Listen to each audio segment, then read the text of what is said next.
I think that'll be in the orange. Fionn? Oh man. How are you? Good.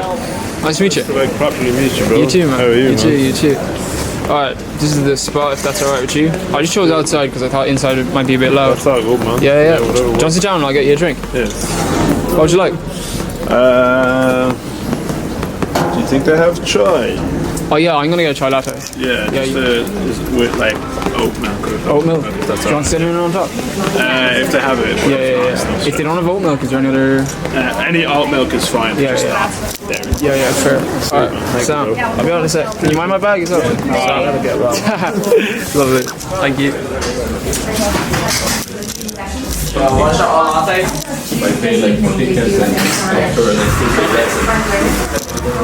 Wait, Fionn, you said with cinnamon, yeah?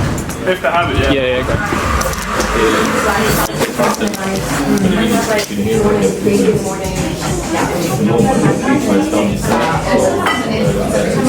Oh yeah, can I get 2 chai lattes, please? One with, do you have oat milk? Yeah, we do. One with oat milk and the other one with regular milk, and both with cinnamon, please. Perfect, thank you. You're sitting outside, is it? Yeah. Can I just pop out? Is that alright? Yeah, bring it outside too. Yeah, lovely, thank you. Alright, gonna bring it out. He said he'll bring it out. Sweet, man. No man, I appreciate this. No worries, man. I just like genuinely last week I would have been like so up for it. Oh yeah? I was already like 15 minutes late for work. Oh yeah. Fair. Today. Fair. And you're okay with being on camera and shit, yeah? Yeah, fair. No, I actually got someone that day. Was that the girl with the tattoo thing? Or was that a different? No, that was a different day. That was a Watched different that video, man. Wow, I really? the whole thing. Yeah, that's fair, yeah. Yeah, it's cool, man. It's like it's very rare you see people in Galway like doing this thing and like Yeah. when it doesn't go the way they wanted to, continuing to do it. Yeah. People usually are just like, oh, that didn't work. Literally, I think because I'll keep it, but it's like, no one in Galway has like made it, so you see people get like millions of views from other places, and you're like, oh, it's mad easy, and then you realize no, you have to like. Yeah, you gotta work. Like anything works as long as you put the work into it. Literally, yeah. You know, it's like you just got to be willing to kind of put yourself in a position to make it work, and if that position isn't what makes it work, then maybe put yourself in another one, and eventually you get to a point where you're like, okay, this is gonna work, or it's not. And then You've got to be able to like accept that. Okay, yeah, tried it loads of times, gave it a go. It didn't. yeah, literally. What do you do yourself though? I play in a band.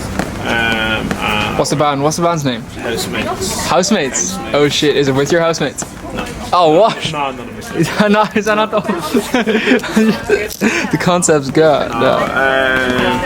Yeah, and then I just work in an ice cream shop. Yeah. But are you lactose, or do you just not like I milk? just don't really fucking with drinking milk anymore. Fair. I thought when you ordered oat milk, I was like, this guy's hardly working in an ice cream shop and he's lactose. No, so like I'm vegetarian. Fair. But my girlfriend's vegan. Like since we moved in together, I like just pretty much like only drink oat milk now. Yeah, fair. I do dairy. I just like it's crazy. Like when I lived at home, like in Dublin, my family used to drink like Yeah. pints. Yeah. No, I know. Yeah. Like for me to not really drink like cow milk now is a bit crazy. And it's not like What's oat milk like? Yeah. it's like Yeah, fair. the best way I can describe it is like if you put porridge oats in a bowl and then you pour water on top of them and then took the oats out and just drank that water. But like with a little bit more like Yeah, fair. you know? Well, yeah, I interrupted you. You were saying like you were talking about it. I don't know what you're saying. I don't know. Sorry. My like short-term memory is Oh yeah, that same. conversation's gone. Yeah. Nah, same. the next one? People are gonna kill me though. They're gonna be like, you fucking interrupted him. I'm like, fuck. Nah, but I actually found out like a few days ago that I think I'm lactose because every time I'd have like milk, I'd feel like shit. So the signs are all there. So I kind of stopped having milk, and I'll have it with tea or something. But I used to have like porridge and milk for breakfast, and I'd always feel fucked afterwards. So I kind of like just I've started having like soya yogurts and soya ice creams and stuff. I don't fuck with soya. Oh yeah. Well, It just tastes like rocks. there is a bit of an aftertaste, to be fair. It's like if like I was in Lisbon with my girlfriend in February. And we got coffee and all they had was soya, and I was like, yeah, cool. Thank you. Thank you, man. Cheers. That one's on it there. Thank you very much, bro. Sound like you. Hey, looks nice. That's fire. Yeah, it's cool, isn't it? They serve them in all these like cool cups. Oh Yeah. shit, it's slanted. Do you wanna stir? No, I'm all good, thank you. I don't just carry these around. You look like you did. I just happen to have this one from the weekend. Yeah. You're right though about making like videos and stuff like that in Galway though. Like, so many people. So I've seen so many people post one video, doesn't work, and they stop. The really sad thing I think about Galway, and like I've been in the like Galway music scene for like nearly 3 years, like, is that like people aren't really that like Bothered, like, not even that. People are a bit snobby, think. for sure. And like I don't mean it in a negative way, but like you know, like people might see someone doing something and they're like, whoa, but like always doing that, like what's the point in that? No, like that's obviously like I haven't seen that a whole lot, just a couple of times or whatever, but like it's always happened, and it's kind of like, well, like they're just trying to do something creative and unique, and like Can't fucking hate on them for it. no, because like at the end of the day, like in about 10 years, everything's going to be robots. So if they're trying to do that, Yeah. great. Yeah. More of that. Yeah. Absolutely.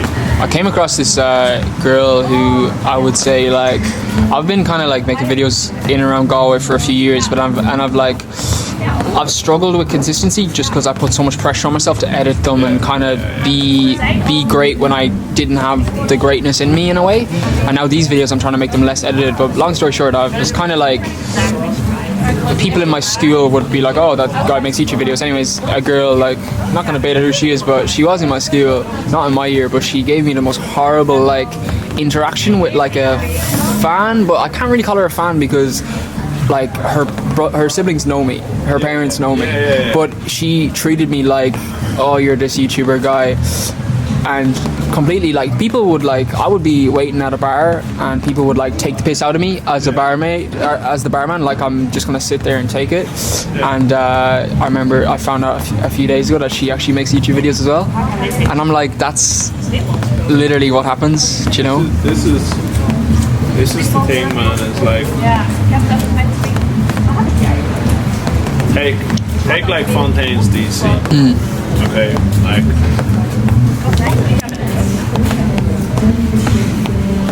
there is no doubt in my mind. I don't know this, so this is all just like my thoughts and opinions. But there is no. Oh, that's crazy. It says a ghost, man. His coffee just started sliding down. There is no doubt in my mind that in school people were like, oh, that's great. He's a bit odd. Yeah. Like, you know, like fucking weirdo. Like, you know, he went to school in Scaries. It's like north side of Dublin, but like, you know, like I wouldn't be surprised if people were like, oh, what a fucking weirdo. Yeah. They pay money to go and see his band. Literally. So like, And I'd say those same people pay money to go see him and are like, I knew him in school, and it's like, that's exactly like, man, like, you know, like the amount of times that like we were at home, or I was at home, and we were recording in Dublin. where are you from in Dublin? I'm from, like the north side, like. Oh, right, fair. But we were recording a record this summer for a week like in my home house. We set up the house like as a full studio and stuff, and it was really cool. We went to the pub one night and I walked in and there was like a group of lads that I was in school with that like wouldn't have been like not nice to me, but also wouldn't have been like super Yeah. I like I walked in. I just walked into the bar to actually to see if they sold bottles of vodka. It was a Friday night, and like we didn't want to go to the pub. We just wanted to drink at home. Oh, fair, yeah. Like the off-license. Off-license were closed, yeah, fair. Some places do sell them, to be fair. Yeah, and we were like, oh, maybe. But I walked in, and they were like, oh, what's the crack, man? I was chatting to them, and they were like, how's the band? I was like, yeah, pretty good, man. Like, you know, blah, blah, blah. Oh, we'd love to come see you. And it's like, no, like in school, you like were assholes. Yeah. You're either one or the other. You can't be, you know, like. Yeah. But also, people grow, and you know, school's really like toxic environment. And So like, toxic. It's, you know, like literally survival of the fittest. They're like, you know, battle of the coolest. Literally. Yeah. But then they're always fucked when they get out of school. But then you leave school and like, you know, people are really cool. Like I was doing some modelling on Sunday. I was doing catwalk at Dublin Independent Fashion Week. Oh yeah, fuck, fair play. That's cool. I'd love to do something like that someday. There was a girl that she was a year below me in school, and like, you know, like everyone kind of was like, oh, like she's a bit of a brain mouth or this, that, and the other. And like, we didn't say hello or anything. Like, I don't even know if she recognized me, but I recognized her. And I was like, fair play. Like, yeah. She was modeling as well. Yeah. Like, that's sick. Yeah. That's so cool to see someone who like people were kind of like, oh, what the fuck, or you know, blah blah blah. To get them be going and doing the thing that they want to do with their life, you know, as opposed to like, for me, like the last thing I want is to end up working at a desk. You know, just not, like 9 to 5 and then just a job that I hate. You know, like no problem working at a desk, but just not for the rest of your life. Not a desk that is like a job that I hate. You know. Yeah. I think it's good that you show like kind of what's the word, like appreciation of someone else who's succeeding, especially when you know where they come from, because like that there's so much like, you know, some TikToker said it a few years ago, fucking hate TikTok, but some Irish TikToker said, he said something like Irish people are nice but they're not like helpful when it comes to things like this, do you know? It's like, I don't know how he put it, but he kind of explained it how we're saying it now, just in a very well said way. But I mean, like, my thing is like, if, like, let's put it in a music context. If death metal and satanic metal can be popular and sell out stadiums, why can't my band? Why can't what? Why can't my band? Exactly, yeah. And that's just like the mentality I have. Maybe it's just from like, it's a good mentality though. 3 older brothers, and like, you know, like I played sport, like, or like I competed like internationally and nationally for years. Oh really? Yeah. Did you play for Ireland? Yeah. Oh really? Yeah. Fair play, like. That's cool. But you know, like, maybe it comes from that, or maybe it just comes from like, I don't really want to be like everyone else, to be honest. Yeah. Like when people used to be like, oh, that's like when I was in school, they'd be like, oh, he's a bit weird or whatever. I'd be like, yeah, sound. Cool, man, Fair. no worries. Like, Fair. I would rather be completely myself on my own than pretend to be someone I'm not. Yeah. I hear that. I kind of like think the same as well. I think like from hearing your story with the like international rugby, I would say that like. Oh, it wasn't rugby. I must clarify that definitely. Oh, sorry. What was it? I was kayaking. Oh, sorry. I don't know where I got rugby from. Sorry. I thought you said that, but sorry, I'm confused. Kayaking. Sorry, international kayaking. Jesus, they win a load of stuff, don't they? In like Olympics. Or no, it's more rowing. Yeah, it's like there's kayaking in the Olympics, but that's just not the type that I do. Fair. Fair. I don't know where I got rugby from. But I would say that you had like a great mentality growing up, and I would say from hearing your story that reaching an international level only shows you how much you can do, you know? Whereas I think that probably sparked the idea of, oh, I actually can do all the shit you were telling yourself you could do. You proved it to yourself. For sure. I think for me the most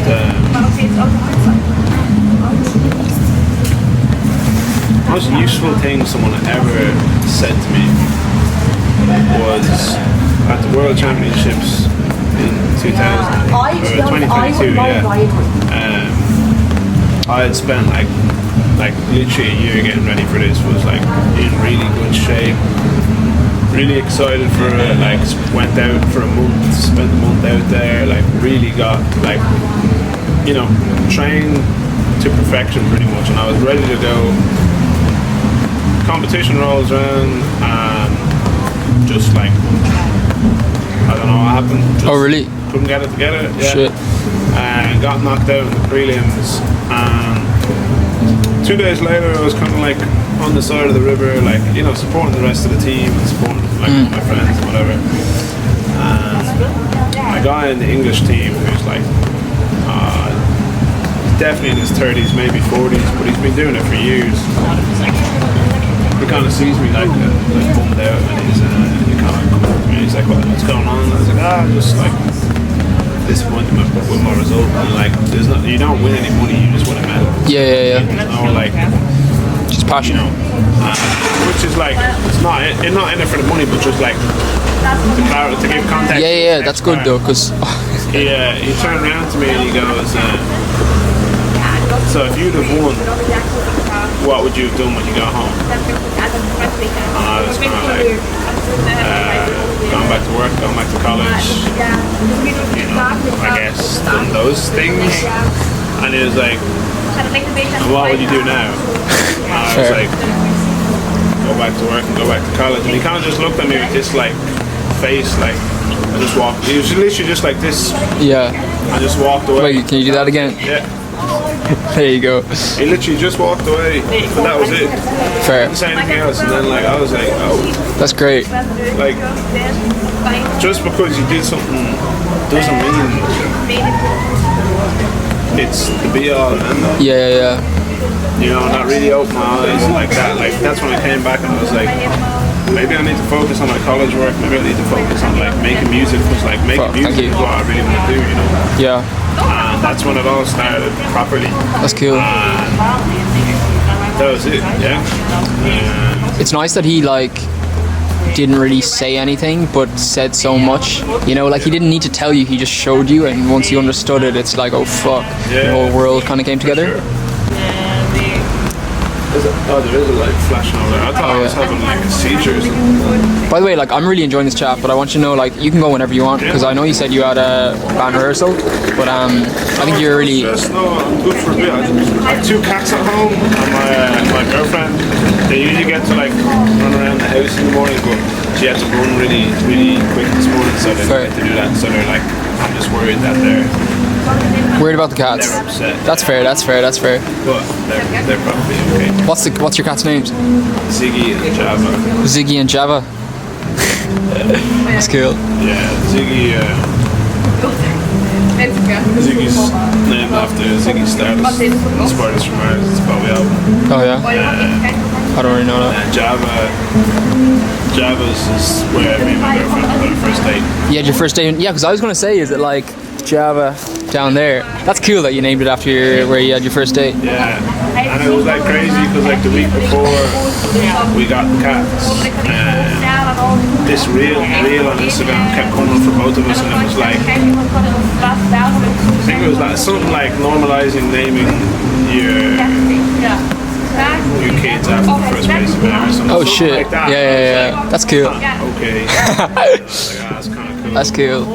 Also, Java is a good name. Like when I heard it, I was like, it's like that coffee shop, but like Java, come here. It's a cool. I think it's a cool name. It's a pretty rad name. He's a cool little guy. What can I ask you what type of music you make in the band? That's the question. You don't have to like put it into a bracket, but if you can just give me a rough idea of your last few songs. It's like kind of post grunge, like Wait. late 90s, early 2000s. Late 90s. Oh yeah, fair. Because I was gonna say, as a man who listens to like mainly UK rap, could you like describe it in a non-musical terms? I got a good gist of it from late 90s to early 2000s. Like if you mix like Nirvana, Pearl Jam, Soundgarden, some 41, Tin Lizzy, and Avril Lavigne together, you probably get Probably get housemates. probably get something similar to what we've got going on. I really like the name. I think it's really cool. Yeah, it came from basically when I first moved here. It was just like How long ago was that? I moved here in March 2022. Oh, not fair. Like 2.5 years ago nearly. But when I first moved, it was just like a thing. It was like, oh, I'm going out with my housemates. I'm going out, you know, like, Yeah. like the people I lived with. And then I was performing under the moniker Melon at the time. Under what? Melon, like fruit. Oh, Yeah. why is that? My brother used to always call me Melon as an insult, and I was like, Oh, fuck you, man. I'm gonna I rate that. use it for my own thing. Fair.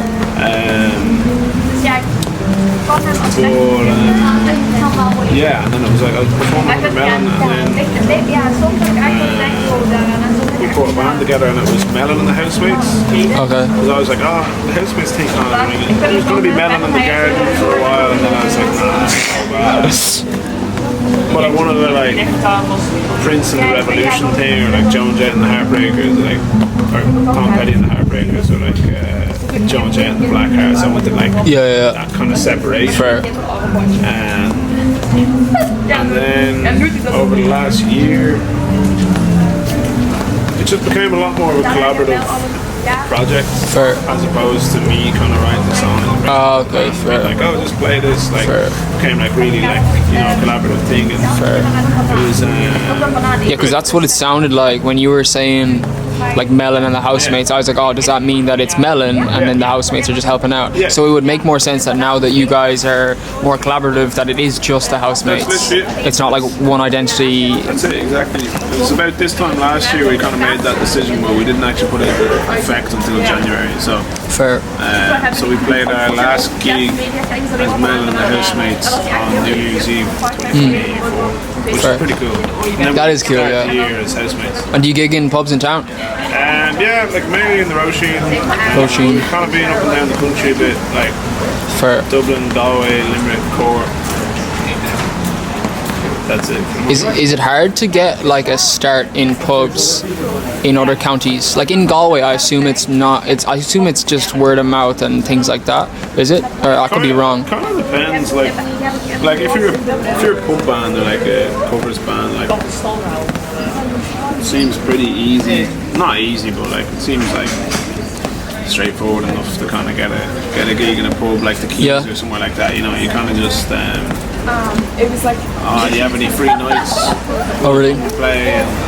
No, I don't know. I'm not in that scene at all. Fair. Kind of seems like that. It's like when you're an original band, it's kind of like you start off in smaller spots and then your name kind of starts getting passed Fair. around, and then to be honest, eventually someone just takes a chance on you and they're like, Yeah. oh, you guys want to support us? Fair. And you're like, fuck yeah. Or like, you take a chance on yourself and you like, Yeah.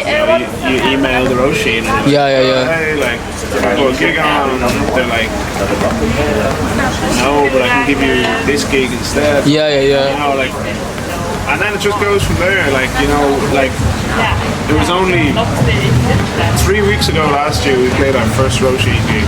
Oh really? It was like the 2nd of September. And then following that, it was like, non-stop. What's going on, bud? How are you, man? Super cool, man. That guy's so crazy. Yeah, it's cool, man. Yeah. That's cool though. I feel like Roisin are kind of, I wouldn't say known, but I definitely know a lot of people that they took the chance on. Like they took a chance on people, and I admire them for that, you know? I mean, Googie and the Roisin, like, to be honest, without him, like, I'd say we would not have refined. Wait, who? Sorry? Googie is his name. Is he like a manager or something? Promoter, yeah. Promoter, fair. But Strange Brew Emotions, I think, is his thing. But like, he just took, like, I Take a chance. emailed him about a date. It's probably like July last. It was just after the Arts Festival. Yeah.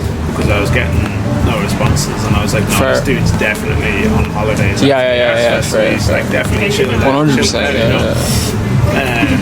But it was then I emailed them and asked them for a date in February, like February this year. Oh shit, fair. That's good though, like. And he responded back and he was like, I can't remember when it was, maybe like August 22nd or something. He was like, I have August 22nd upstairs at midnight if you want that. And I was like, fuck yeah. Fuck yeah.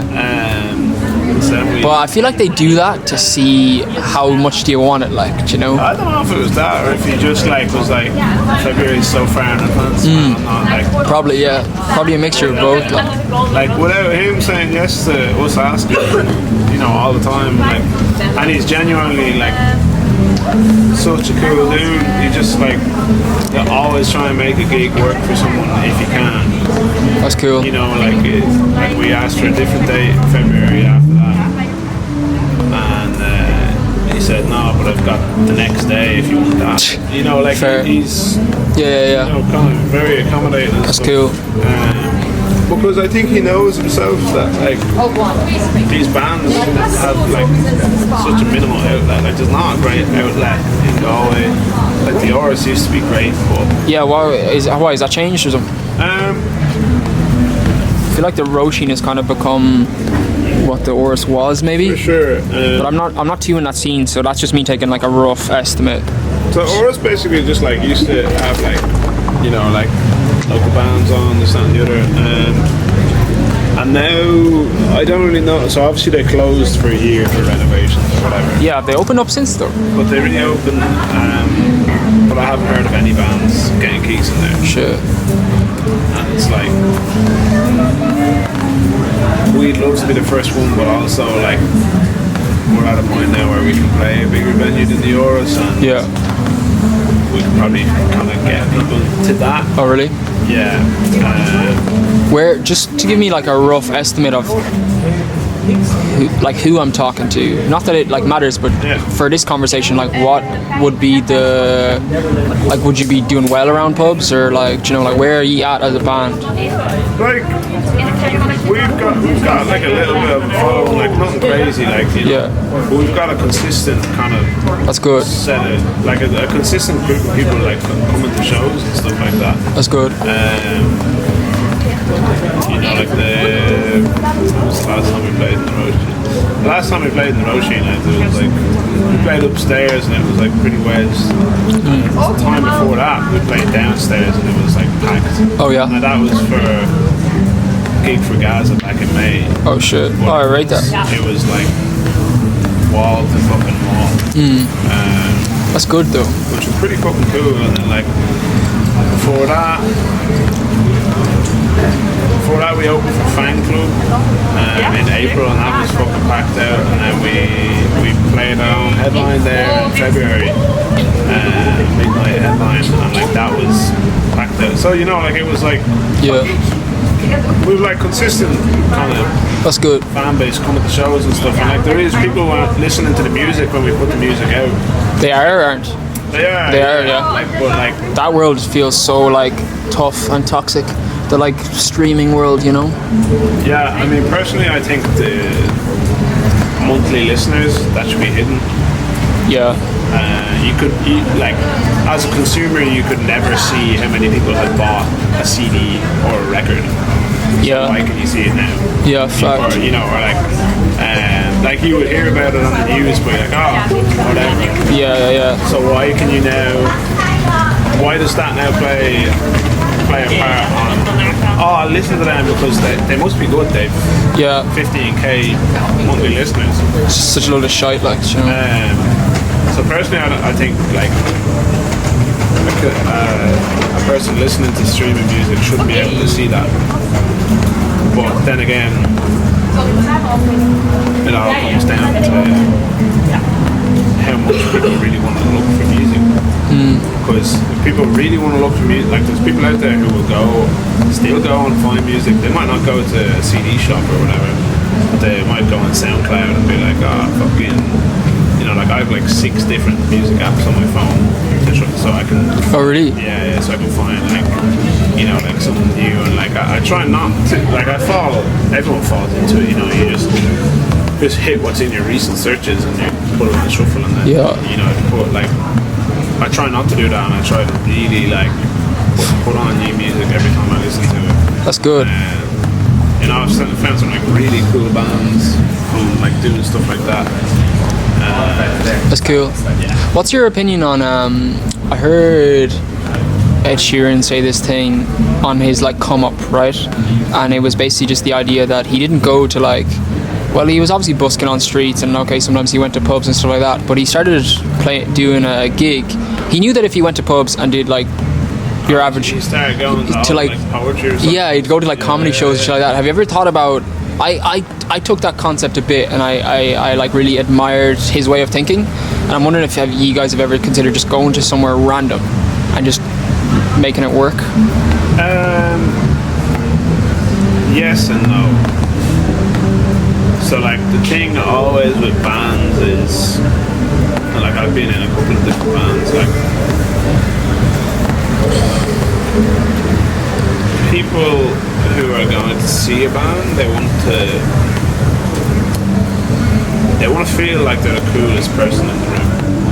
And I don't mean that in like a negative way or anything like that, but like when people okay, take us for example, when people come and see us, like we're alternative kind of music, so you get that like alternative crowd, which is super cool, but also sometimes it feels like those people are all trying to like outdo themselves. And if you were to go and do it somewhere random, you get that same thing, and it's like, well, if you're just gonna get the same thing. Actually, no, scratch that whole thing. That sounds fucking retarded. You can delete that. Scratch that whole thing. Why do you want to scratch it? I think what you're saying makes sense though. I just think that the difference in the new people you're seeing they're people who haven't seen you before, who might not come across you, but you might be their shit. Exactly. And I'm not trying to like disrespect any of like the crowd we already have or anything like that. But I think that's right though. Like what you said is true. Like there is a lot. Because I've noticed that from not being in those vicinities, and whenever people talk about them, it's like, oh, I saw him. It's like he looked at me. It's like, bro. You get it all the time with like when you talk about fontaines, like how's that? You get it all the time when you get people like talking about, especially fontaines, man. Like all the time. You get people. Oh, I went to see them in fucking Fibber McGee's, and it's like, like I don't know, but I'm pretty sure Fontaine's never played in Fibber. It's just not the type of place that it seems they would hang out. Like I saw them in Rigger Street. That was the smallest. Not Rigger Street. I saw them in the Workman's, and I saw them in Rigger Street as well. Like I was there, and like they're a very different band, and they were playing specific songs. Like I was not a big fan, to be honest, straight off the bat, but one of my friends was like a huge fan, and I was like, oh, I'll go with you or whatever. But people were like, oh yeah, like I was in Workman's, and it's like, wait. I think people just take pride in like in the idea that they went and saw someone who are now succeeding, and they almost want that to be known, like I found them. Yeah, but it's like, man, who cares? Yeah. Like music is for everybody. It doesn't matter if you saw them like in Tony's Boat Club in 2012. Yeah. Or you saw them like 3 or 4 weeks ago in Belfast with Kneecap. Like nobody actually cares about that. Everyone just is there for the music. You'd hope anyway. That's what I think. But that's to bring it back to the original thing is like with a band that doesn't really work so well, kind of just like going to places where. Have you tried it? I haven't tried it, but like I've tried it like personally, and like there's something about like the Irish kind of I suppose the Irish attitude of just like, what are you doing here? Like, Yeah. not no one would ever say this isn't for you. But you can be made to feel pretty Yeah. sometimes. Yeah. Like especially if it's full of creatives, and that's anywhere in the world. Like definitely in Ireland. Like I find that like Ireland is people will definitely make you feel really small in the room, but I think like on the like opposite side is that if they do end up eventually supporting you, they're going to support you Yeah, for sure. like to a ridiculous amount. Like absolutely, because like the first time I heard Sima, I was like, nah, fuck this. Like I know people from Dunboyne, like it's kind of like and then like I saw her kind of saying like, oh, from Finglas or whatever, and like I was like, like you live in Dunboyne and this, that, and the other, and then like I listened to the music and like I kind of like did a bit more research into her and like kind of like just realized that actually like she actually is everything she says she is. But I think that's a real Irish thing of like like Irish people don't want to see other Irish people succeed. Yeah. Like they don't. Why do you think that is? I don't. Oh man, It's really sad if though. I was to take a guess, I'd say it's somewhere rooted in like Catholic Ireland. Yeah. That's what a lot of people say. The guilt. Yeah. It's like I don't know how it would link in. I'm not a sociologist. Yeah. But I feel like it has to relate to that, because there's so many people that I know that I really actively try not to be like it anymore, because I was for a long time, but like there's times when I'm saying I'm a band of like that or like that. Yeah. Like here's whatever. Yeah. But on the flip side, I'm sure there's people like, oh man, his mates are doing really well. It's just like everybody's like halfway up. It's like who's the highest on the pecking order. The thing is Wallet. They tell you that if they were going to pay you, they're going to pay for wallet. we're all actually on. You said you're on wallet cover. The thing is, we're all actually on the same.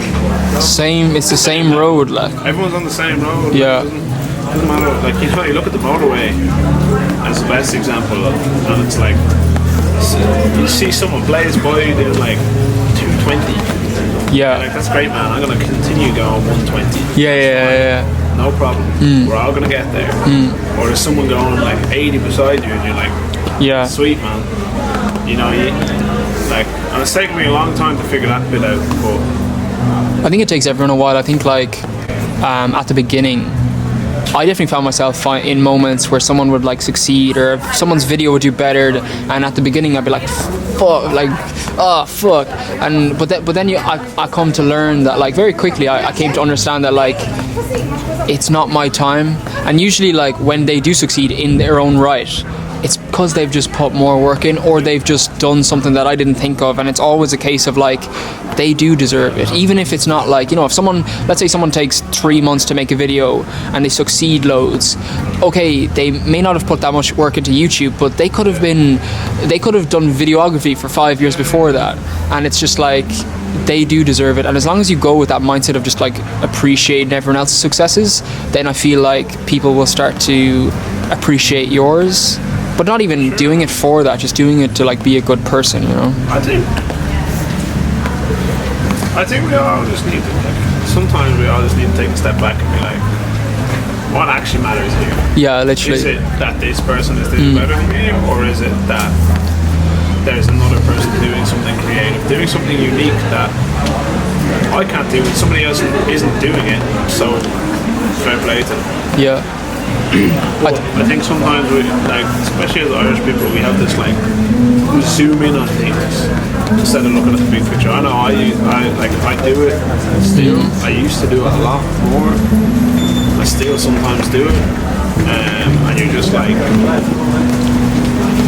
this is the way, Yeah. and then like they step back and you're like, oh, actually, like that was just one road. That was just one road, That and was there's a just million one road different. going that way, and it's like Yeah. there's actually like loads of ways. Yeah, and I find as well that like if it's probably similar to you, but if a YouTuber succeeds in Galway, it's only gonna bring greater attention to what I'm doing, and like bands succeeding, people are only gonna try find new Irish bands. It actually just helps. Look at what happened, like obviously there was bands before Fontaines that in Ireland that were getting big, but like if you take the Fontaines art and you look at like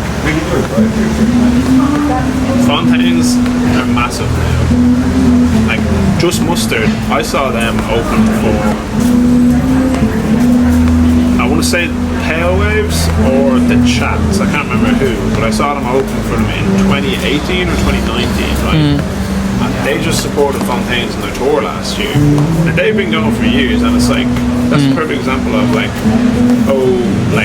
they've been going maybe for the same amount of time, but they just haven't got the same amount of attention. But also, now they're getting, loads of attention. Like, and you look at Ireland as a whole, and it's like Fontaines, Kneecap, Just Mustard, Clifford's, Roger Solid, Sell Everything for you look at all these bands that are getting big, like nasty. Like I went to college with them, those guys. Oh yeah. And like I remember seeing them being like, that is not my thing, but it is cool, and now like they're fucking huge. Yeah. It's so cool to see. And it's like, there's a massive spotlight on Ireland right now, especially in terms of music. I think because of mainly Kneecap. I know Fontaines do it as well, but mainly what Kneecap are doing in terms of like political alliances, they've brought such a limelight on their band and then Irish culture that people have just been like, I'll support an Irish band, and then they love the music, Music is always political, man. Yeah. Always will be. If it ever loses that, then it's lost the whole thing. And I really admire Kneecap. I think they have especially because of where they're from, they have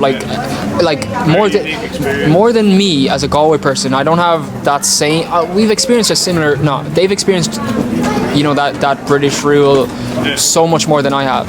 We both have ancestors that's lived it, but I really admire that because they've experienced it, they've put it in the right way. Do you know? Because there's so many people in Belfast that don't, and there's so many people now who do it because of them, and that's okay too. But I really admire their tenacity and things like that. I think Kneecap's thing. Oh, okay. Sorry, what'd you say? I think Kneecap's whole thing is that they don't care what anybody thinks of them. Because they're doing what they believe in and what they think is right, and I think everybody should do that. And if we all live like that, there'd probably be a whole lot less shit going on. Well, just ulterior dimensions to what is that person's real intention with that song? And it's like, no, it just is that song. That's it exactly. Yeah. Well, we played a gig a while ago, and we did a Free Palestine chant in the gig, and we came off stage, and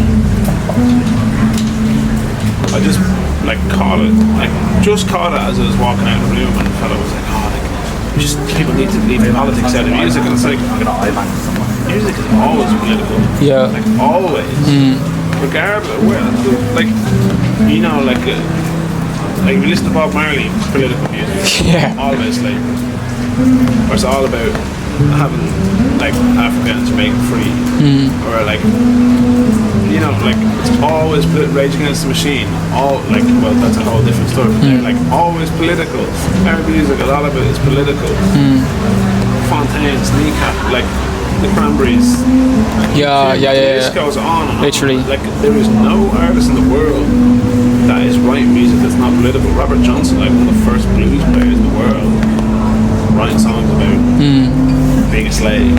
Yeah. His father being a slave.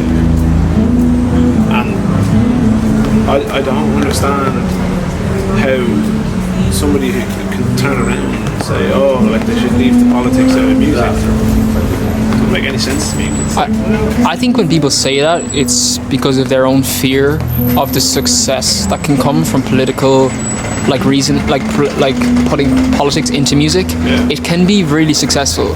So the best thing that you can do, if you're afraid of that, is to shit on someone for doing it. You know. I just don't get it. Why do you feel that we shouldn't express our concern for somebody or a nation or something? Because what's your reason? Literally. You know, like that's it. What is your reason for having an issue with me or the band expressing concern or expressing our support for something that is clearly wrong? What's the reason? There is no reason. I think what you said earlier about like Kneecap performing their like art, let's say like their music, because they don't care and they're just doing what they feel like is right. I personally think that's the most beautiful way to create art, and it's the most beautiful way to like be a human being. And I just think that like I just wanted to recognize that right now. But like even like I was someone who unfortunately like altered into someone who wouldn't speak about anything, and it was just from a basis of I used to get like texts, phone calls. I would just make a joke, or I would make a joke that I'd make to you, but I put it on my Instagram story, and I'd get calls from old friends being like, what are you doing? Because they were so afraid of being themselves online that whenever I would be myself, and what I said, I wouldn't say things that was bad. I would just be myself, and I would get phone calls from like, you know, family, friends, all these people, and it just ended up I altered into this person who was so afraid of being myself that I just became who they wanted me to be. But I posted up a story. My girlfriend was on a bus a week or two ago at 11 a.m. going to work, and some man stood up and started calling her a whore and just screaming at her. So I put up like a feminist post on my story, and like 30 people unfollowed me.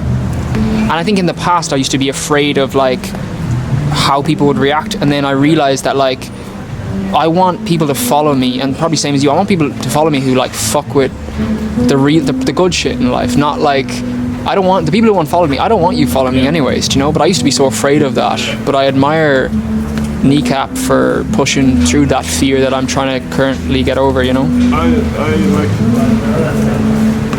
I think, to be honest, I think in the climate at the moment, there's a lot of like avoidance. People avoid looking at the news, or they change the preferences on their social media or whatever. You know, there's a lot of that, and I think when people when they see that in front of them, they're like, oh, what the fuck? Like, have you seen that? And it's like, well, maybe that's the thing you need to see. Yeah. Maybe there to make you actually realize that, you know, we can all create change, whether, you know, how big or small it is. Yeah. Go on. Sorry. You know, like it's the avoidance thing is a temporary measure as well. Like, you know, like right now I'm looking at the Palestine flag on that lamppost. Where? Right there. See it? Which lamp? Oh, There, right in front of you. can't see it, The man. little bollard. Oh yeah, here. There you go. You know, and it's like, you can say, oh, like, I'm not looking at that stuff, I'm avoiding that stuff, Yeah. or whatever, and it's like, I'm walking in the fucking street. Yeah. You're not avoiding anything, you just don't want to look at it. Exactly. You're not saying, oh, I'm you know, and I understand people sometimes need a minute out, which personally I don't think is really okay, because when there's something that's like atrocious as what's going on in Palestine, like happening, I don't think it's okay for us who are in a first world country to just turn around and be like, oh, I'm going to take a minute out. Yeah. Like that's not okay. But everyone's entitled to their own beliefs and opinions and stuff, and you know, but there's no long-term measure to avoid something. You know, you can hide all the stuff on your phone all you want. You can not look at the news all you want, but you can walk down the street and there's a picture of, or there's a Palestine flag there with a picture of Paul Pierce beside it. So Yeah.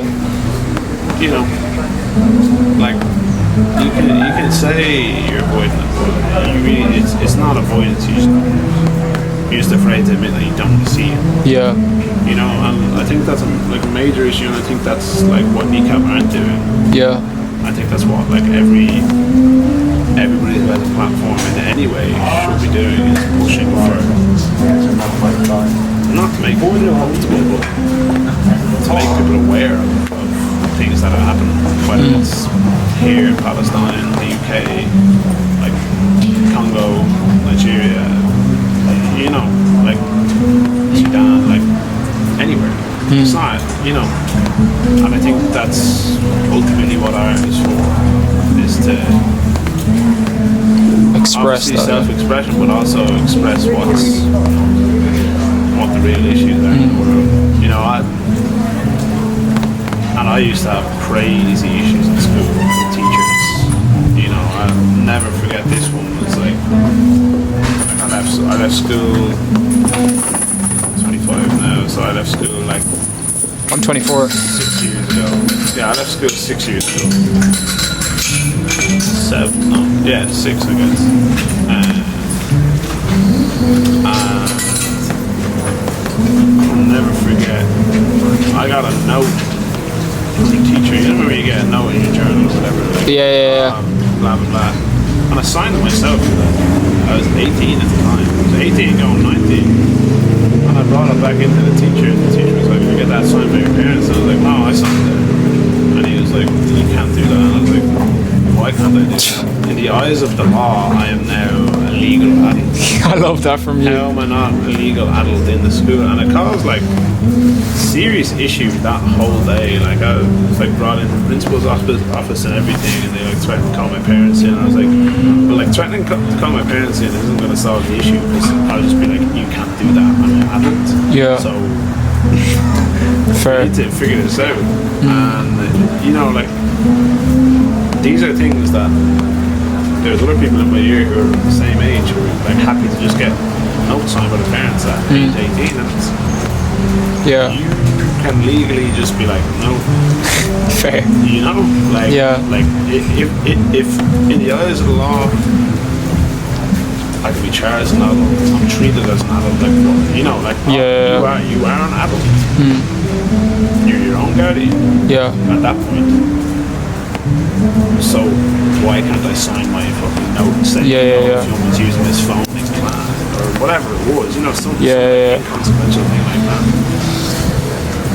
But I think it's like it really like it kind of taking a stance, I suppose, against authority is like been in me since I was quite young. That's good. I don't know what it is. Maybe it's just like music I listen to growing up. Like, Could be from your parents though as well, or even just it could be like your parents could have helped you, or that your parents could have done the opposite, which made you have to do it, and it could have been an influence on music as well. You know. I don't know, man. Like I think for me it was like a lot of it was my brother's music tastes.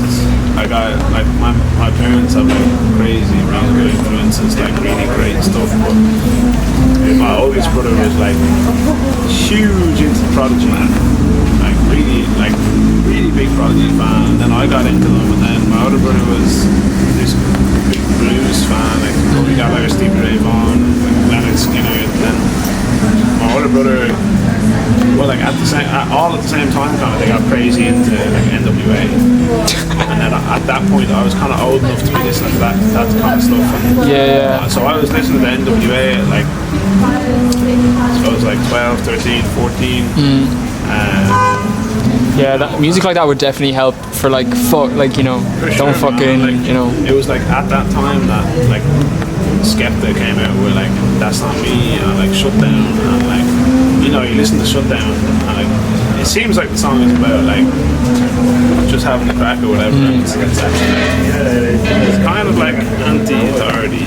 Yeah. A lot of those guys are kind of anti-authority. Sure, but you know, like, now I'm not saying that they're not doing fucked up shit. Like, Yeah. there's definitely some of them that are not doing Yeah. legal stuff all the time, you know. But that being said, That's like every artist, though, you know. Yeah. Yeah. Like, but yeah, I think it's important for people to take a stance and to be able to take a stance. Otherwise, you kind of just get lost in the mush that is.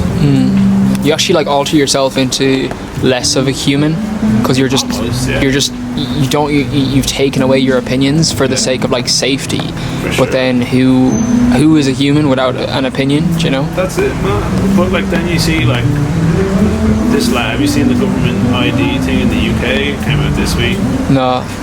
I think it's from like October or November this year. People will need a government ID. They'll need a government ID to access. I can't remember what it was, but basically this government ID is like you give up everything.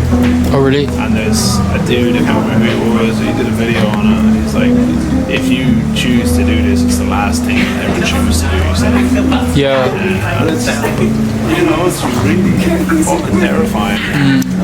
This is the world we're in, where soon, like really soon, we're not going to be able to make decisions for ourselves. And I think one of the only things that we're going to be able to make decisions on once it's all said and done is how we express ourselves, which is why I think music and art and any art form is really one of the most valuable things. Like someone asked me the other day if I had children, what's the one thing that I would like, you know, like really push them to get into. Kind of was like, oh, would you push them into sports? I was like, I'd let them do whatever they want to do. I would make sure they have the option to pursue something like some sort of art form, so that they have like that freedom of expression. You know, because you know, man, we're getting into George Orwell territory right now. Yeah. like that's where we're headed. Like if I do have kids, that's not the world I want them to live in. You know, where like if you spray paint hello on a wall, you get arrested. Yeah. You know, but Even just giving them like a canvas or something. You know, I definitely agree with what you're saying. giving them a piece of paper, like Yeah. you know, or like Because sometimes like music, you know? yeah, I think it's sometimes quite hard to like express yourself in words, but like the idea of expressing yourself through a song or through a form of art is like easier, but it also, in my opinion at least, kind of reaches more people. For sure, man. That's like there is no doubt in my mind that there is some painting somewhere in the world that some painted in, and he truly just made a mistake. She truly just made a mistake. And everyone's like, oh my god, Literally. look at, you know, and they take Yeah. it as every meaning in the world. Or we used to have a joke in my school when we'd be doing poetry, and one of the teachers should get very into the meaning of the blue curtains in the poem. Oh, fucking hate those teachers. And I remember just sitting there with my mates and we'd be like, maybe they're just blue curtains. Literally. Maybe they just didn't have any words, because at that time I had started to write songs, and when I couldn't find words, I would just look around the room and Literally. like, that'll do. Yeah. You know, these songs weren't any good, and like maybe it's not true. Maybe that poet spent hours searching for the right phrasing or the right meaning, and that's fine. But maybe Yeah. maybe they just didn't have any other words. And here we are studying that, you know, all of this fucking foreshadowing and this. Yeah. The blue curtains foreshadow the death of this child and the grief afterwards, and you know, that's not to mention any like specific poem, but like you can imagine that, Yeah. especially in the Irish school system. I read a book recently which spoke about literally what you're talking about. It's a book by a guy called Malcolm Gladwell called Talking to Strangers. What's happening, bro? I'm good, man. How are you? Moving away. Oh yeah? Yeah, I'm going down to Kerry Why? the next few days. I'm doing a diving course down there. Oh, sick, man. That'd be fucking dope. Trying to get all the like doctor's stuff and everything for an hour, so it's all very That's last dope. minute. Yeah. How long is that for? A year. Yeah. So, but Yeah, I'll be back up. I'll be back up on the weekends and stuff. Yeah. Is that like you'll be a diving instructor? But Yeah. That's sick, man. So That's gonna be cool. Yeah, I might head away for the summer next year. Dude, man, I always wanted to do that, but I've got like mad ear issues, so Yeah, man, it's the sinuses. Yeah, my uncle, he's like a dive instructor. He took me diving and like tried to go below 3 meters, and I was like my ears going to explode. He was like, oh, like if you feel like that, not for you. Don't do it. Like, okay, man. I feel like the pressure here. It's really bad. I think I'm okay with that kind of stuff at the moment, but we'll see. I still haven't passed the medical, Yeah. so we can figure it out. Fingers crossed, man. That'd be sick though. Yeah, I'll be chatting to you in a bit anyway. Sound good. Enjoy it. That's cool. That's pretty cool. Yeah. Yeah, sorry, what I was saying was I read a book and it was basically just like talking about how he managed to get interviews from Sylvia Plath's friends at the time, who said that she seemed like the least suicidal person and she seemed like really sound, but your English teacher would be like, she is writing this to like all this shite, like, you know. That's always the way though. I think like, sorry, were you gonna say something? I was just gonna say like that, like with anybody that suffers with mental health stuff, like pretty good at hiding stuff. Yeah. You know, and like at that time, like when Sylvia Plath was alive, I actually can't remember like when she died, but you're kind of in lobotomy territory if you were in any way like sad, or you know, you'd be taken away just for grieving someone dying. Yeah. You know, it used to just be called, like death, sickness. And it would be like after someone died, if you were sad, I didn't know that. they would just be taken away, or like, you know, like grief or anything. They literally just used to lobotomize people to treat them. Yeah, mad. You know, I don't know if you've ever watched Shutter Island, but like, Ooh, I have a while ago, yeah. like Ages it ago. really does show just how, like, or if you've read the book that it's based on, like the book, but No, but I might. it's you know, really shows like how just like, oh, you feel a bit sad, grand, Yeah. you've lost your brain, Yeah. you know. But if you feel happy, it's, oh, well done. Yeah, you know, so kind of, I would imagine in and around that time, like, again, this is me just speculating, but I would imagine Sylvia Plath was like, oh, if I seem normal, then happy days, but actually the way I'm going to release it is through the poetry and stuff. And also, like, you know, like, I might seem fine now, but I might go to a rehearsal later and write the most fucking depressing song in the world. You know, like, and you genuinely, you actually don't mean to.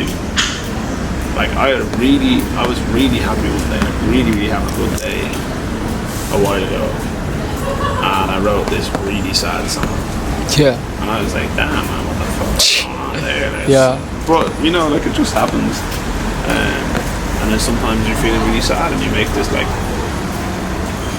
really like happy or like melancholy feeling music, and you're like, oh my god, this is amazing. But there's no set mood to like create something in. It's whatever comes out on the paper or whatever comes out on of the speaker or whatever, like that's just what's inside. What you see on the top is what you see right now is what I want you to see.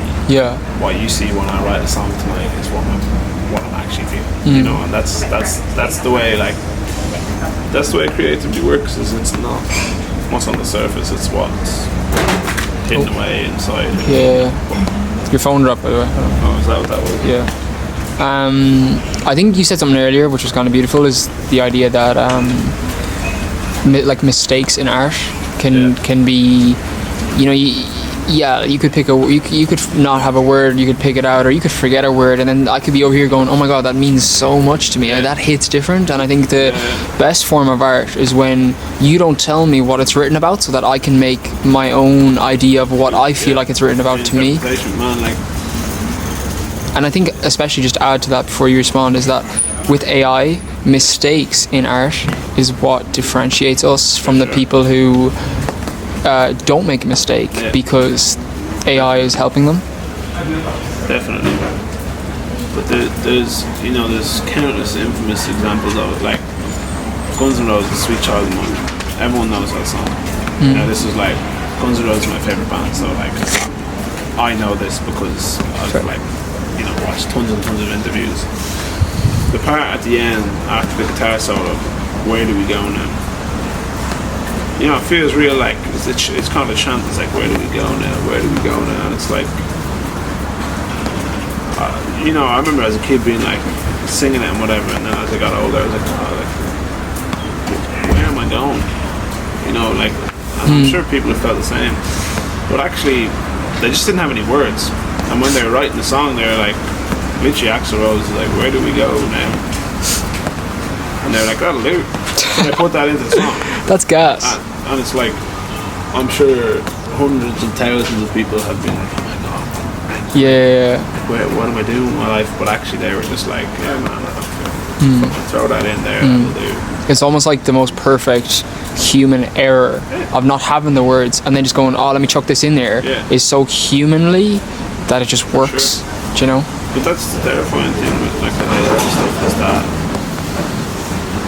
soon it will be able to make those errors.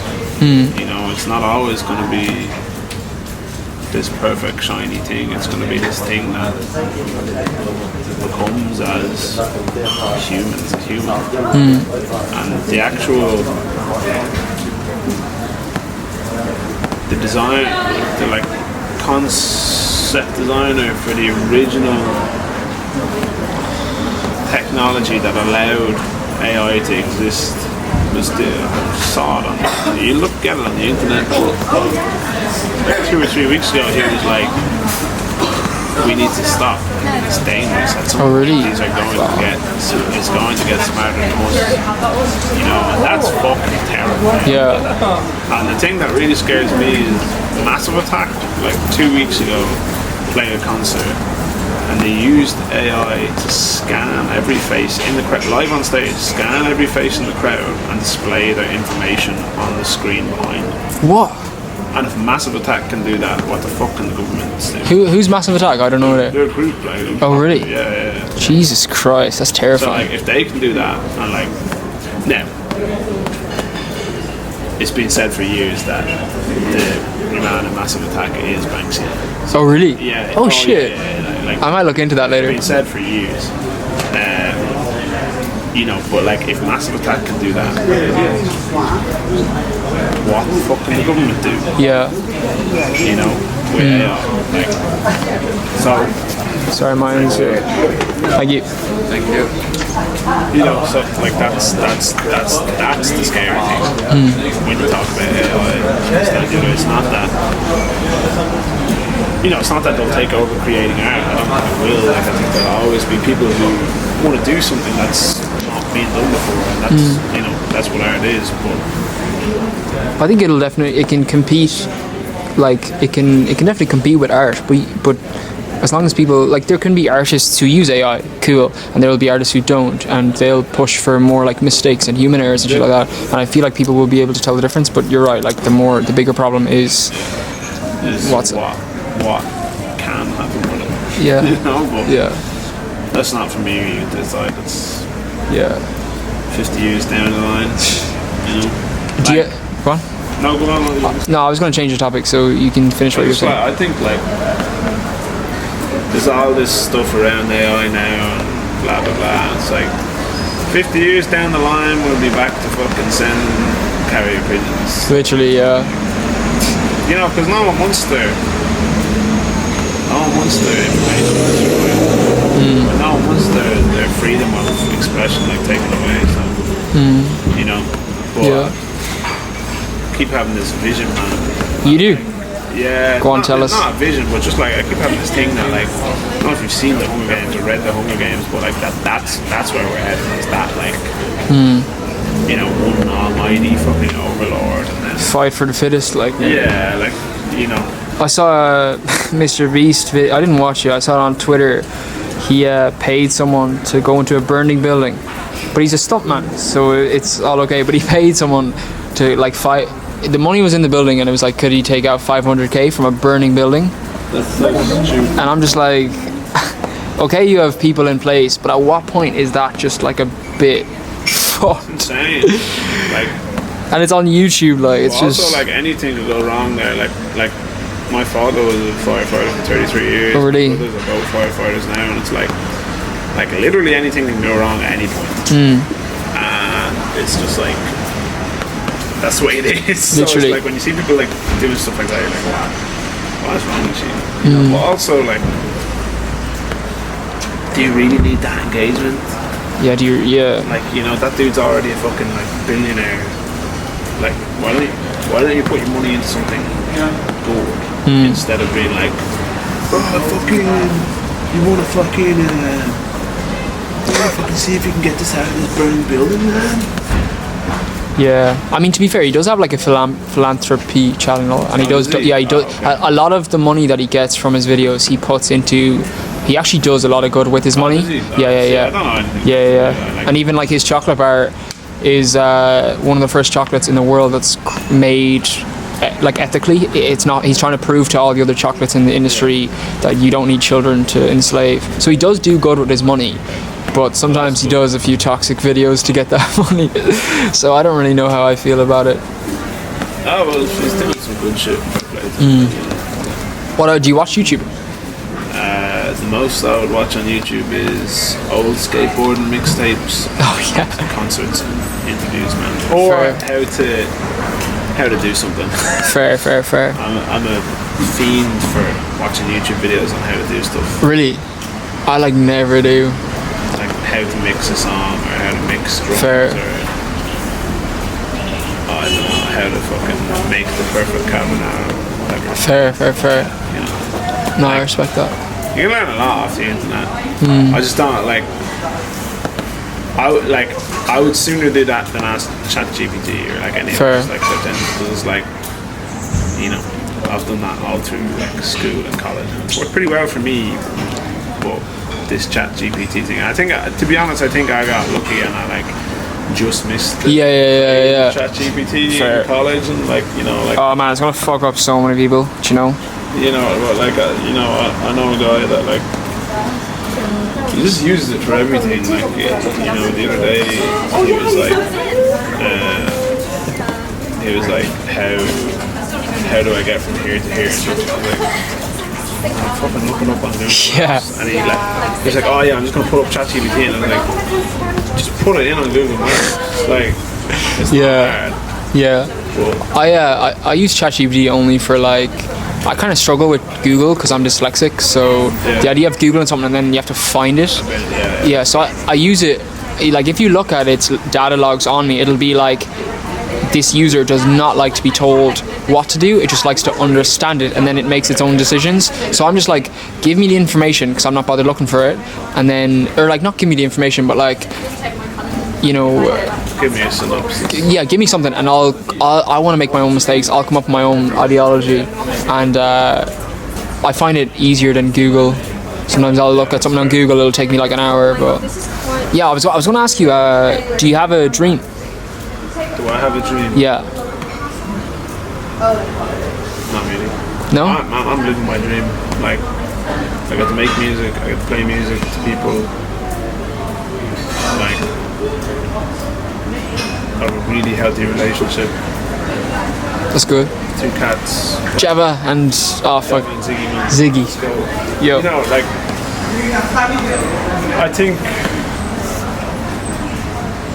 I think dreams are always like put up on this fucking thing of like, I have this dream. To be honest, like the thing, like, this sounds ridiculous because I'm only 25, but like, if I could have anything in the world right now, it would just be like peace. Everyone just chill the fuck out. Fair. Everybody just take a step back and just zone it for a minute, man. Like, just realize there's bigger issues at play. You know, like climate change, all the fucking wars going on. See all those motherfuckers at war and shit. Cool it, man. Yeah. You know, just chill out. That's fair. Like we all fall out with each other. Doesn't mean we're gonna kill each other. I think that's the only thing that I can think of right now that I would be like, oh, that's my dream. But I think people put like dreams on a pedestal of like, I want to be in a rock band, and I want to do this, and I want to do that. It's like, go do it then. Like, if you're doing it to 20 people in a pub with your own music, you're still doing it. Just because you're not up here in a fucking arena doesn't mean you're not doing it. It just means you're at a different stage, but you're living it. That's why I say I'm living it, because like, you know, I get to do it. Yeah. I get to make music. I'm going to a rehearsal after this. I get to go and rehearse music. I get to go and play music to people that release music. People like it. Just because I'm not in an arena or in a big stadium doesn't mean that I'm not living my dream. And I think it's all about putting these things into like sizable chunks. Everything is sizable chunks, sizable bites. You know, never bite off more than you can chew. Like, it's always little bits. You know, I can take the small wins. Eventually, you get the big win, but Yeah. you can't do that without getting the small ones first. So that's kind of my thing on that, That's fair. I suppose. Yeah. Fair. That's all it's got, really. That's fair. I hope your band succeeds. Genuinely. But if it doesn't, man, I think it will though. great because- times. I think it will though. Yeah. I think like. This is the thing, is like, sure, it would be sad if it ended, but also we've had some brilliant times. And we're going to continue to have them until we don't, or until we just continue to have them. Yeah. You know, it's like, if we succeed, great. If we don't, we still did something cool. Like, if I have kids, I can show them, like, you know, there's like hundreds of thousands of pictures. Not hundreds of thousands, but like, there's probably thousands of pictures of me like playing on stage with like my band. That's cool. You know, and like, I can show my kids that, like, oh, this is what I did in my 20s. You know? What does it feel like? That's a feeling that I've kind of felt once, but I want to feel it like properly, like on stage. You're singing a song, they're singing it back. Like, can you describe that feeling? I think that's probably one of the greatest feelings that that an artist can feel in their lifetime. Yeah, I mean, it's pretty fucking cool, man. Like, and I feel like, me specifically, I don't take time to actually realise it's happening, because I sing and play guitar in the band. So I'm focusing on those things. Are you the lead singer? Yeah. Fair. And I'm focusing on those things, but It's hard to like take a step it's hard back to while take you're a step doing back it. and realise it. Maybe if you can next time. But I'll like turn around and like, you know, I'll like look at like our drummer. He was the first guy that I met for the band. You know, and like, he's after me, he's the longest member, and like, I turn around and look at him and just smile, and like that to me is like the acknowledgement of like, yeah, man, Fair. I'm sick. But it's pretty cool, but it's terrifying at the same time, because being on stage singing your songs to people and you've written them is the most vulnerable you can ever be. It's admirable though. I think it's very like brave and courageous. So I admire you for being able to do that. You know. I think anybody can do it, man. Like, I do think, like, people say, oh, like, I couldn't do that. And I think if I put a stage in front of you right now and said you have to get up on that, or I'm going to shoot you in the head, you would do it. No, I would definitely do it, Yeah. and I think you don't need to shoot me. I think anyone can do it, but that doesn't mean that it's easy to do. And I think what you're doing is difficult and it's vulnerable, because being vulnerable isn't easy. Yeah, I don't know, man. Like, I have a weird relationship with it, because like I love it, but I also like actually don't really love the attention after it. I hear that. It makes me like super anxious. So like, Fair. going back to like what I was saying, is that like, it's a really vulnerable place to be, like really vulnerable. Especially for me, like, I write a lot of lyrics, and it's like really like, I could be singing a song about some real like fucked up thing that happened to me, or like happened to a friend of mine or something, and you know, people might be singing it back, or they might just be like, you know, dancing along in the crowd or whatever. And then I come off stage and you're just trying to pack your shit up. And people are like, oh man, that was sick. And it's like, I'm not trying to say that I don't appreciate it. Obviously I do. It's the coolest thing in the world. But it's like, really like, that right then and there, at that point, I am on the verge of a mental breakdown. Really? Yeah, every time without fail.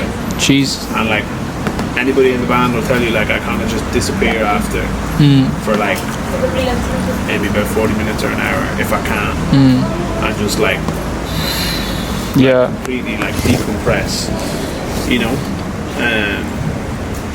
And then I'll come downstairs and have drinks and chat to everybody and like, you know. Yeah. And then I'm like, let's fucking go. This is sick, you know, whatever. But like there and then after the show, like for me is like a really, really, really terrifying place to be. Especially when like people are like, that was fucking sick, and it's like I feel like the worst person in the world because I'm like, oh thanks, yeah. I feel like I'm just pushing them off. I feel like I need to give them more time to like discuss, you know, like to chat and everything. But if I don't get out of there, that's it. Like so I just kind of have to separate myself away from it. So it's the coolest thing in the world, but for me, it's also really terrifying. Yeah, pretty fucking scary because like, you know, like it doesn't seem it, but like I'm a pretty, I suppose I overthink a lot. I overanalyze things a lot. I suppose that's like my way of saying that I'm not anxious all the time. Fair. You know, but like every artist has that. You know, like they do. And like there was a period like a while ago where we did like I think 4 gigs in 1 week, and I kind of just like everybody I met afterwards, they were like, oh, how was that? I was like, man, I discovered why musicians do so many fucking drugs, because it's like like it's so hard to keep yourself like balanced in your head of, like, maybe the best area in Ireland. you know, when you're up on stage you're like, yeah, I'm the best in the world. Like we are the best in the world. That's what it feels like when you're up there. You know, when you're playing a good gig and then you come off stage and you're like, that was fucking sick. But then the next day it's like plummet downhill and you're like, wow, I really feel bad. I feel really bad. But then maybe the next day you might have a gig the next day, or the next day after that you have a gig the next day, or you might have a video shoot and you have to get yourself back into this like headspace, and it's draining. So yeah, like I mean, like that's not me saying like I've done loads of drugs, but I can understand why musicians are like, I would rather just keep the high going rather than sit in that. But I kind of think like when you sit in that feeling, that's where some of the like most like authentic material comes from. If you write new songs or like just like really impressive performances. Have you written about that, your experience with coming off the stage and the different like the lives that coexist, but also that's cool. We have a song, so we're releasing an EP in January, but we have a song we recorded it. We haven't got a mix there or anything, but it'll be released sometime next year. But it's like all about the it's all about the highs and lows of it's all about the highs and lows of kind of experiencing what it's like to be a musician. Kind of like, especially like in like that like local scene or whatever.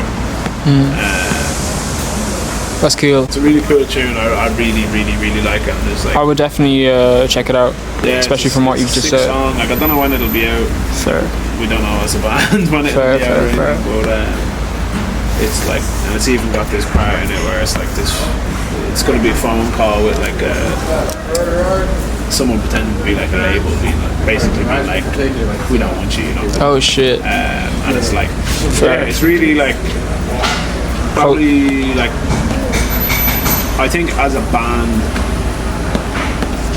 one of the more kind of open and vulnerable songs we've written. Like a lot of the tunes are kind of open to interpretation, but this one is very kind of clear what it's Fair. That's but good it's really though. cool. I really like the song. Like I listen to it every day when I'm walking around. Like I have it on my phone, just like That's cool. as it was recorded, no mix or Fair. anything, so it doesn't sound amazing. But like, yeah, it's a cool tune, man. But, Fair. Have you considered like therapy or anything for your anxiety? I tried therapy before. Like I won't get into it too much, but like it just like it wasn't for me. I've like tried like medication, and that really wasn't for me. It just like, Yeah, meds can be bad. Like, to be honest, like just keeping on the schedule of them was like difficult. fair. And then just also they didn't actually make me feel better. They just made me not feel anything, Fair. good or bad. Which Yeah. is fucking shit. Fair. And you know, there's other medications I could try and stuff, but I think I'm pretty self-aware right now, and I'm able to manage it. And when it does get really bad, I've kind of supports in place for when it gets really bad. You know, like my Fair. girlfriend or you know my friends and stuff. But yeah, I mean, it's something that like is something that is on the cards, but it depends. Like I could go 1 week and be like, oh fuck man, I'm really bad, and then the next week I'll be like, I'm the best person in the world. Fair. You know, it just depends. So it's hard to say, man. Honestly, you know, and that's the thing. Fair. With therapy is like, you know, they want to see you every week or maybe every 2 weeks or whatever, you know. But yeah, I don't know. Figure it out. I can't. That's fair, and I appreciate you sharing it. I can't work because my anxiety. Yeah. It persists in a form of a migraine. So I actually get like daily migraines, but it comes from like the anxiety in my body. And my migraine is from the ear. Like when you were chatting about ears earlier, it's a vestibular migraine. So if I had one here, you'd think I was having a stroke because I'd have all the same symptoms. But I found that like I've been doing therapy for years, and I was just going to say it to you that like if it doesn't work, like that's completely fair. But I think therapist is like it's like having a girlfriend or something. The first girl you go on a date with isn't going to be the one you marry. Definitely just have a look around. Yeah. I think I've like thought that myself. It's like I'm getting closer and closer to kind of trying like a different therapist or something like that. But I just I think there's a lot of stuff that I can do and I'm doing like myself to kind of get a bit better before I go to therapy. But Fair. you know, there's a lot of stuff that like that I'm like, this is such a big deal, but it's actually not that big of a deal. Yeah. And then there is stuff underneath that is a big deal. But it's getting the stuff that's like not actually a big deal, like out of the way first, you know. I'd be like, Fair. no, like I don't know, like, no, I don't have my car insurance, and it's like, okay, like just go get your car insurance. Yeah. You know, it's instead of like worrying about it. But yeah. But sometimes it's the big things that haven't been like spoken about properly, and that cause the anxiety around the small things, you know. Yeah, for sure. But I definitely think just try around, you know. Yeah, I'll give it a go. Someday. I appreciate the truth in you know what happens after the show, and I admire the idea of you willing to turn down people because it gets too much. Because I feel like sometimes artists feel like they owe things to people when in reality they don't, you know. So I admire the fact that you do take an hour break, then you come back, and then you're fine, rather than kind of like sometimes it's just like it's not even turning people down. It's not like we're the biggest fucking band in the world. Yeah. For autographs. That's not what it is. It's just like in that moment you might have a conversation with me and you might be like, this guy's an asshole, and like that's not what I'm like. It's just I don't want to speak to you. Like not that I don't want to speak to you ever. I just right there and then I'm not in a headspace to talk to you. Yeah. You know, my brain is still on the stage, and sometimes you be playing and like it literally like transports you back to a specific moment in time. Yeah. And you might get stuck in that then. Yeah, fair. And it's like, again, not that I don't want to speak to you, but I'm still stuck there. That was a really shit time for me. That's fair. And you're like, oh man, your fucking guitar riff was sick, man. And it's like, yes, thank you, I appreciate that, and I appreciate what you're saying, But I'm in here right now. Yeah, fair. I think that's real though. Like that's so fair, and I think one of the greatest struggles with making music like that, which I also find making a video like not like this but other videos, is like when you choose to be vulnerable, you're putting yourself out there for interpretation, and you might relate with people, but then they might expect something of you. Whereas if you're like a nobody who doesn't doesn't that what I was talking about earlier, doesn't have opinions, whatever the fuck, people aren't going to look for that from you. For sure. So it's like there's positive, and sometimes it can be great, like you said, sometimes it can be great, but right after you come off stage you're probably fucked like that. You're not in the same room as them mentally. And sometimes there is times where I literally just disappear, or I go home, or like a while ago, and this is like pretty bad, but there was one show we played and it was a fucking stellar show, but I had a really bad day before it, and came off stage. I just went upstairs to the green room and like drank like 4 beers. Next thing I knew, it was like 3 a.m. We came off at 12. Shit. You know? Yeah. I'd fallen asleep. Like. Oh shit. And I woke up to my girlfriend ringing me, being like, "Where the fuck are you?" And I was like, "What the fuck?" You know? But it just depends. It depends on what's going on in your life and shit, you know? But that's also like, I'm like so aware of the fact that not everybody gets to experience that. And again, I'm not trying to be like, we're amazing, we're the biggest band in the world, but I'm so grateful for the fact that I get to experience that. Even if it's a shit experience, there's so many other people who don't. So, you know, like, it's a complete privilege to be able to say that, I came off stage. Even to say those words, I came off stage. Yeah. Is like such a privilege, and like not a whole lot of people get to say that. So sometimes I have to keep myself in check. Like I'll go upstairs and be sitting upstairs and be like, you're not fucking Bono or like this huge musician. Go down and chat to people, and I literally check myself and I'm like, okay, no problem, and I go back down and talk to people. But sometimes if I've had a bad day or whatever, you don't have to judge them. I know. It's like at the end of the day, I'm the same as them, and Maddie Healy's the same as me. Post Malone, we're all we're all the same. Yeah. Like everybody in the world is the same. There's no difference. Like everyone's like, oh, fucking, you went to college for longer. Okay. Yeah. That's great. Fair play to them. Yeah. Like maybe I spend longer working in the world. Like it just depends on how people see things. Yeah. It's my whole thing.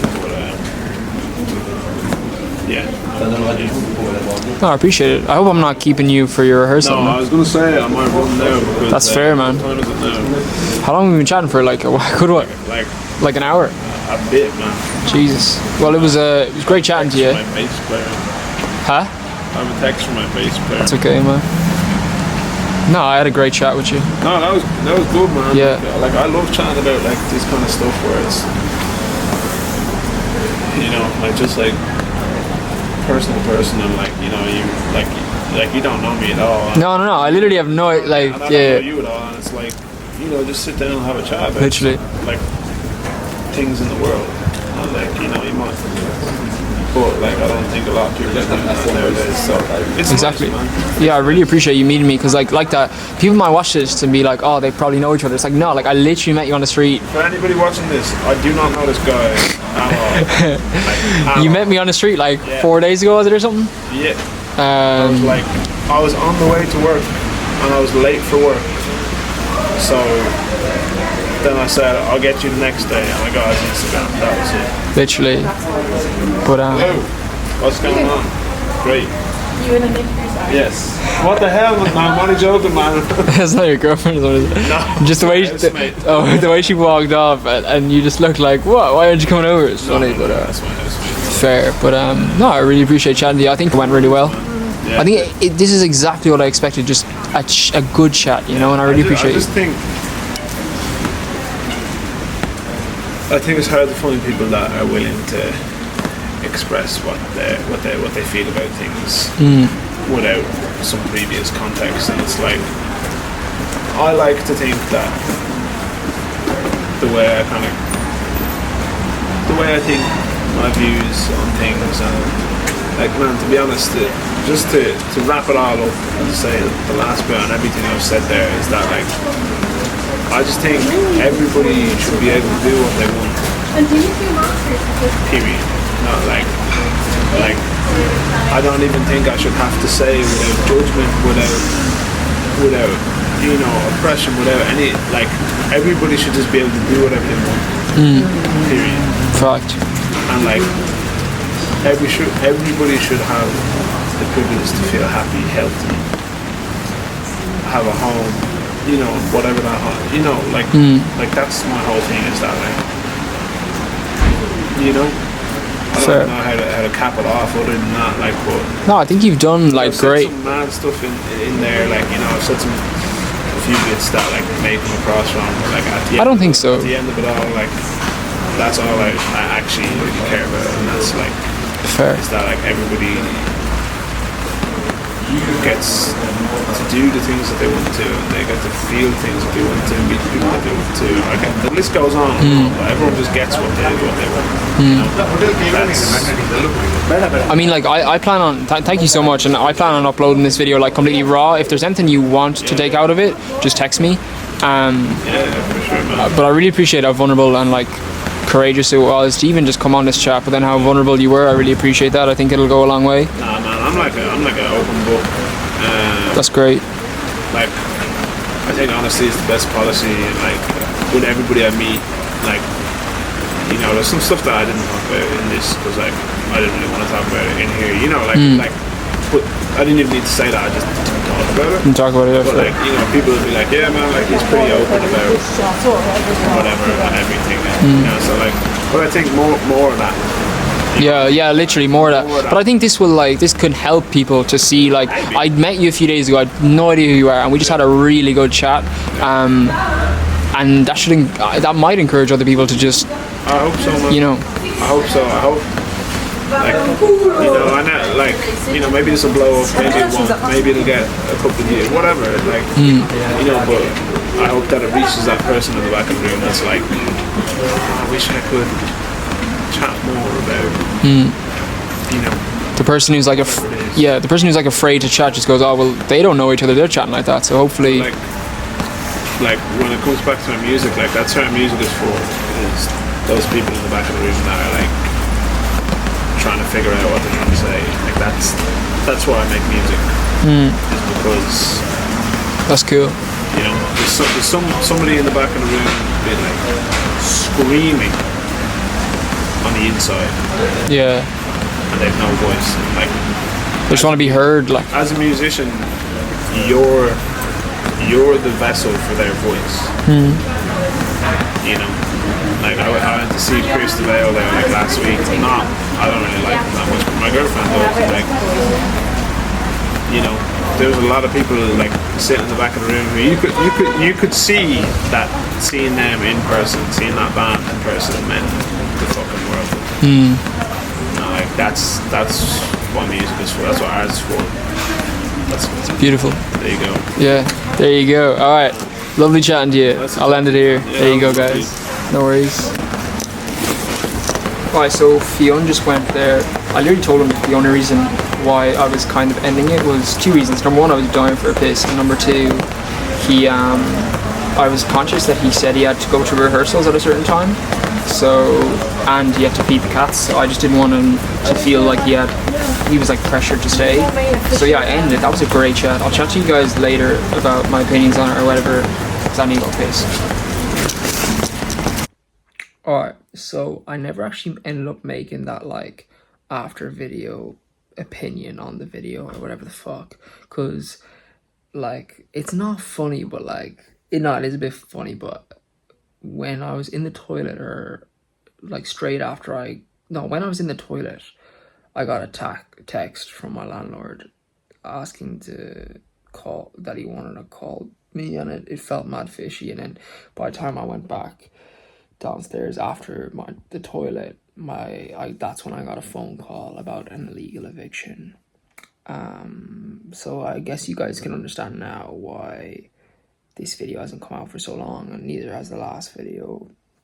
Because this phone call literally happened after I went for the piss in this video. And that's why I never made it. Sorry, I'm explaining myself again. That's why I never gave my opinion on the video, because I thought I was going to be homeless in a few weeks. Not funny, but kind of funny. Anyways, to speak about the video itself, I think that, you know, the conversation with Fionn went great. I think that, you know, it's what I expected when I was trying to make a video like this. I think the conversation with Dario the last day, or yesterday, it's clear that he was a bit shy, and that's completely okay. But I kind of freaked because I didn't prepare questions, and I didn't want to prepare questions. And in this video with Fionn, I maybe had 2 questions that were prepared, and you can tell in the moment when I ask them that it switches the dynamic and the flow of the conversation, which is something I don't want to do. I want the conversation to flow, and even if it's not flowing because someone's shy, I need to learn how to be better in those environments if I do continue to do these. So it's not really anyone's fault but my own, but it's also not really my fault because it's just like a skill issue, you know. But the conversation went great, and I'm happy I had it, and I'm happy I recorded it. And yeah, you know, to anyone who doesn't know, if you watched my video I posted yesterday, the video with Dario where I went on the street and convinced someone to go for a coffee with me, Fionn is like one of the first few people I asked, and he got my Instagram. He said he'd be down to do it another day. I honestly didn't really believe him, but then we texted briefly, just organising a time or a day, and I met him like 3 days later, and then we had this conversation, and it was really interesting, you know. And yeah, that's kind of it. I'm glad I did it, and yeah, I hope you enjoyed.